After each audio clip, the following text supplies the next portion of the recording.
అందరికీ నమస్కారం. ఈ నెల 22వ తారీఖున వైఎస్ఆర్ కాంగ్రెస్ పార్టీ నన్ను సస్పెండ్ చేసినట్టు విడుదలైనటువంటి ఆ ప్రకటనకు ప్రతిస్పందిస్తూ నా అభిప్రాయం తెలియజేయాల్సినటువంటి అవసరం ఉంది కనుక ఈ వీడియో ద్వారా ప్రజలందరికీ కూడా తెలియజేస్తున్నాను.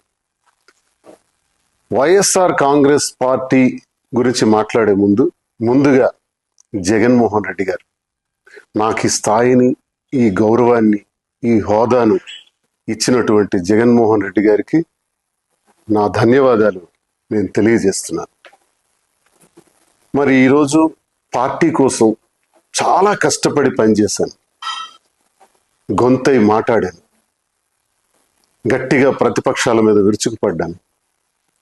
ఎంతో కష్టపడి పనిచేసినటువంటి నాకు అకారణంగా వ్యక్తిగత కారణాలు అన్నటువంటి కారణంతో నాకు సస్పెండ్ చేశారని తెలిసింది.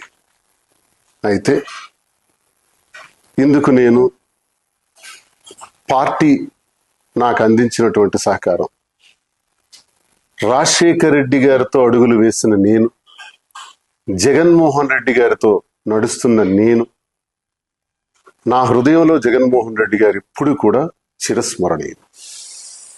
అయితే ఈ రాజకీయ క్రీడలో నేను బలయ్యానేమో అని నాకు అనిపిస్తుంది.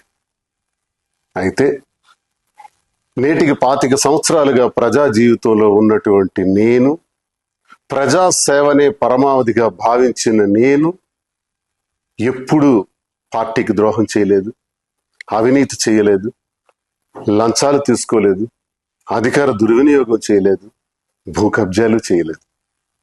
పార్టీ కోసం మాత్రమే అహర్నిశలు పనిచేశాను. ఈ జరిగినటువంటి పరిణామాన్ని నేను స్వీకరిస్తూ, సస్పెన్షన్ అంటే తాత్కాలిక విరామము. ఓకే, తాత్కాలిక విరామాన్ని ప్రకటించినప్పుడు నాకు ఒకటి గుర్తొస్తుంది. గురజాడ అప్పారావు గారు మాట చెప్పారు, విజయం కోసం విసుగుని వీడి విరామ మెరుగక పని చేయండోయ్. పని చేస్తాను, కష్టపడి పని చేస్తాను, స్వతంత్రుడిగా, తటస్థునిగా, నా ప్రజల కోసం, నాకు నమ్ముకున్న గ్రామాల కోసం, నా పైన ఆధారపడి ఉన్నటువంటి కార్యకర్తల కోసం, అభిమానుల కోసం నిరంతరం మరింత రెట్టింపు ఉత్సాహంతో పనిచేస్తానని, ఎవ్వరూ ఆందోళన చెందవలసిన అవసరం లేదని, నా అభిమానులందరూ కూడా ధైర్యంగా ఉండాలని, గ్రామాన మళ్ళీ తిరుగుతాను, ప్రతి ఇంటికి ఈ దువ్వాడ శ్రీనివాస్ వస్తాడు, ప్రజలతో నేరుగా సంబంధాలు ఉన్నటువంటి నేను ఏ ఒక్కరిని విడిచిపెట్టేది లేదని, కష్టపడి పనిచేస్తానని, అన్నింటికీ కాలమే తీర్పు చెబుతుందని నమ్మిన నేను మరి ప్రజలందరికీ, ఇంతవరకు నాకు ఈ గౌరవాన్ని ఇచ్చినటువంటి ప్రజల్ని నేను ఎప్పుడు మర్చిపోలేను. ముఖ్యంగా టెక్కలి నియోజకవర్గ ప్రజలు,